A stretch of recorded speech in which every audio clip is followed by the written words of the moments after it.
If you can hack anyone's emotion, you can get them to pay attention. It's as simple as that. When it comes to any experience, any sort of a system, whether it is a workshop, whether it is a game, whether it is an event, if you can understand how you can capture someone's attention and make it flow somewhere, you're going to be able to get the kind of results that you want. And in this video, like the previous one, we're exploring various board game mechanics that we can use to change people's emotion. And the last video, we looked at numbers 25 to 21. And in this video, you're going to be looking at the next five. Let's dive. Coming in at number 20 is alliances. These could be permanent, this could be temporary, but this is where players are forming verbal or handshake deals amongst each other, such that they're forming axes, they're forming cliques, they're forming groups for mutual benefit. Now, this is really, really good because social interactions come into play, power dynamics change, and this causes players to start thinking, how do I navigate this new normal that's been presented to me? It's a lot more fun than just normal games without any of these, because there is this inherent risk of betrayal, and there's this inherent investment of trust, and both of these things heighten any sort of emotions that people experience while playing a game. At number 19, we have the open draft. In this mechanic, you have a bunch of things that everybody can see and everybody wants. However, they are picked in a specific order that is determined by some other way. Now, why is this cool? Is because everybody knows what's there at the table, and when someone else picks the first card, so to speak, then everybody else at the table is thinking, oh, they picked this card, so maybe then to counter that, I should pick this other card.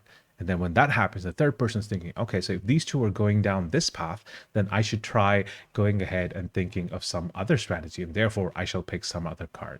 You can see this happening in a variety of games, and the fact that this information is not hidden, but everybody knows what it is, helps people start guessing and start emotionally engaging with the game from the get-go. At number 18, we have deck building. This is my favorite mechanic by far. However, it does not rank as number one when it comes to affecting emotion. In deck building, you are building your own deck. You're constructing that deck while you're at the table. And what happens is that the cards that you purchase or add into your deck, they don't come into play immediately, but they form this corpus from which you should draw. Now, this is great because you are building out a strategy that will be executed a little bit into the future, and therefore your mind is like wrapped up with calculations, and there are cards that you want, but every hand that you're playing, you're drawing new cards, and you're not certain whether you're going to be getting the card that you want or not. So it's more like bounded luck or bounded strategy, if you want to call it that, and that gives just enough wiggle room for it to be not just purely luck based, but also helps you think through how you can use probabilities to get the kind of results that you want. At number 17, we have the traitor game. In this, you have a minority of players, could be just one as well, who are trying to sabotage the aims of the larger group. Nobody knows who the traitor is, and so there is a natural copious amount of suspicion. And you can see this in games like Blood on the Clock Tower and Mafia and Werewolf. And this is great because once again, human emotions and feelings get involved.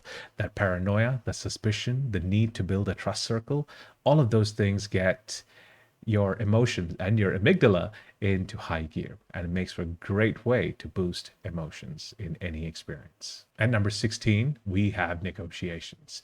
Negotiations are what you'd expect to happen in the real world. What happens with negotiation is that we are completely engaged because there is something riding on the line for us. Our performance in that social interaction dictates whether we win or we lose.